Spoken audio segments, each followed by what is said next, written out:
ఆంధ్రప్రదేశ్ ప్రభుత్వం శరవేగంగా అభివృద్ధి ఏ విధంగా జరగాలనే దానికి సంబంధించి కూడా దృష్టి కేంద్రీకరించింది. ముఖ్యంగా రవాణా వ్యవస్థకు సంబంధించి జల రవాణా కావచ్చు, వాయు రవాణా కావచ్చు, వీటికి సంబంధించినటువంటి ఏర్పాట్లు చేస్తోంది. ఎందుకంటే కనెక్టివిటీ పెంచితేనే డెవలప్మెంట్ త్వరితగతిన జరుగుతుందని ప్రభుత్వం ఆలోచన చేస్తున్న పరిస్థితి. ఎయిర్పోర్ట్ కావచ్చు, ఎయిర్ క్లస్టర్లను కూడా చాలా ఏర్పాటు చేసే దిశగా కూడా ఈ ప్రయత్నాలు అయితే జరుగుతూ ఉన్నాయి. చూస్తే నెల్లూరు జిల్లా దగదర్తి, చిత్తూరు జిల్లా కుప్పం, పల్నాడు జిల్లా నాగార్జున సాగర్లలో గతంలోనే ప్రతిపాదించిన ఎయిర్పోర్ట్లు, ఎయిర్ స్ట్రిప్ల నిర్మాణంతో పాటు శ్రీకాకుళం జిల్లా మూలపేట ఎయిర్పోర్ట్ నిర్మాణాన్ని కూడా చేపట్టాలని ఆంధ్రప్రదేశ్ ప్రభుత్వం నిర్ణయించింది.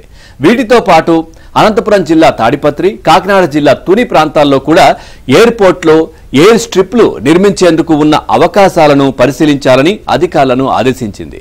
ఏపీలో కొత్తగా 12 నుంచి 14 విమానాశ్రయాలను అందుబాటులోకి తీసుకురావాలనేది తమ ప్రభుత్వ ఆలోచన అని ముఖ్యమంత్రి చంద్రబాబు తెలిపారు.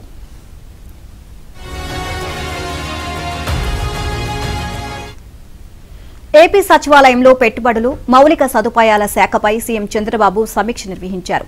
ఏపీలోని విమానాశ్రయాలు, ఓడరేవులు, జాతీయ రహదారులను అనుసంధానం చేయడం ద్వారా వేగవంతమైన అభివృద్ధిని సాధించడంతో పాటు పెద్ద ఎత్తున ఉద్యోగాలు, ఉపాధి అవకాశాలు కల్పించవచ్చు అని సీఎం సూచించారు.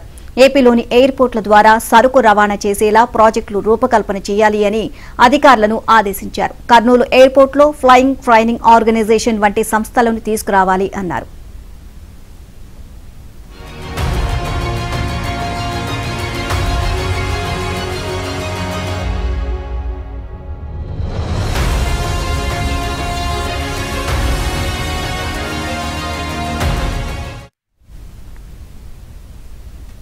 రెండు 2014-19 మధ్య కాలంలో అప్పటి తెలుగుదేశం ప్రభుత్వం ప్రతిపాదించిన విమానాశ్రయాల నిర్మాణానికి భూసేకరణ కూడా పూర్తయింది అని తెలిపారు. వాటితో పాటు గతంలో ప్రారంభించిన ప్రతిష్టాత్మక ప్రాజెక్టులన్నింటినీ కూడా తర్వాత వచ్చిన వైసీపీ ప్రభుత్వం కక్షపూరితంగా వ్యవహరించి కొన్ని ప్రాజెక్టులను నిలిపివేసింది అని, మరికొన్నిటిని రద్దు చేసి సంపదను సృష్టించే కేంద్రాలను దెబ్బతీసింది అని చంద్రబాబు విమర్శించారు.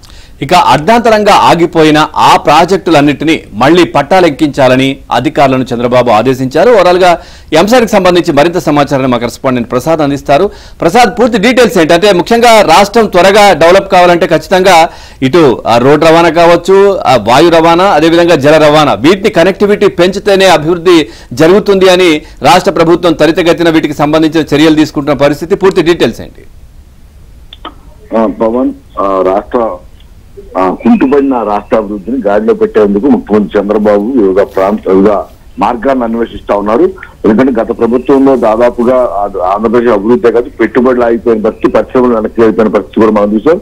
పొట్ట చేత పట్టుకుని డిగ్రీ ఉన్నప్పుడు కూడా ఇతర రాష్ట్రాలకు వలసపోయిన వైనం ఉన్న పరిస్థితి కనిపిస్తోంది. ప్రస్తుతం కూటమి ప్రభుత్వం వచ్చిన తర్వాత మొత్తం మళ్ళీ పూర్వవైభవం తీసుకొచ్చేందుకు ఆంధ్రప్రదేశ్ రాష్ట్రం వైపు అందరూ చూసే విధంగా కార్యాచరణ కూడా నడుస్తూ ఉంది. నిన్న జరిగిన సమీక్ష సమావేశంలో కూడా ప్రభుత్వ ఉద్దేశాలు కూడా ఆయన చాలా స్పష్టంగా చెప్పారు. ఇందులో ప్రధానంగా రాష్ట్రానికి వచ్చే అన్ని మార్గాలను కూడా ఈ తరలతరం చేయడం ద్వారా పెట్టుబడిదారులు వేగంగా ముందుకు వస్తారు. అదేవిధంగా ముఖ్యంగా ఇతర రాష్ట్రాలు, ఇతర దేశాల నుంచి పెట్టుబడులు ఆహ్వానించాలంటే విమానాశ్రయాల అభివృద్ధి చాలా ముఖ్యమని కూడా భావిస్తున్నారు. ఈ నేపథ్యంలో రాష్ట్రంలో కొత్తగా 12 నుంచి 14 విమానాశ్రయాలు అందుబాటులో తెచ్చే విధంగా కార్యాచరణ రూపొందించాలని, దానికి సంబంధించిన నిధులు కూడా కేంద్రంతో మాట్లాడి దాన్ని ఏర్పాటు చేసే బాధ్యత తీసుకుంటారని కూడా ముఖ్యమంత్రి స్పష్టం చేసినట్టు కూడా ఉంది. అదేవిధంగా ఓడరేవులు, జాతీయ రహదారులకు సంబంధించి కూడా ఒక సమగ్ర కార్యాచరణ అధికారిక ఆదేశాలు జారీ చేశారు. ఎందుకంటే ఒక ప్రాంతం నుంచి మరో ప్రాంతానికి ఆ రాకపోకలు చాలా సులువుగా ఉంటే ఆటోమేటిక్ గా పెట్టుబడిదారులు, పరిశ్రమలు పెద్ద ఎత్తున తరలి వస్తాయి. తద్వారా ఉపాధి, ఉద్యోగ అవకాశాలు రాష్ట్రంలో ఎక్కువ మంది వచ్చే అవకాశం ఉన్న నేపథ్యంలో ప్రధానంగా ప్రస్తుతం ముందుగా ఎయిర్పోర్ట్లు అభివృద్ధి కూడా చేపడుతున్నారు. ఎందుకంటే గతంలో 2014-19 మధ్యలో విజయవాడ విమానాశ్రయం తీసుకుంటే ఒక అంతర్జాతీయ టెర్మినల్ గా కూడా మార్చిన పరిస్థితి. అయితే తర్వాత వైసీపీ ప్రభుత్వం వచ్చిన తర్వాత ఉన్న ఫ్లైట్ కూడా పూర్తిగా రద్దు చేసిన వైరం కూడా మనం చూసాం. మళ్ళీ కేవలం ఆంధ్రప్రదేశ్ స్థాయికి దిగదాచిన పరిస్థితి కూడా మనం కళ్ళారా చూసిన పరిస్థితి.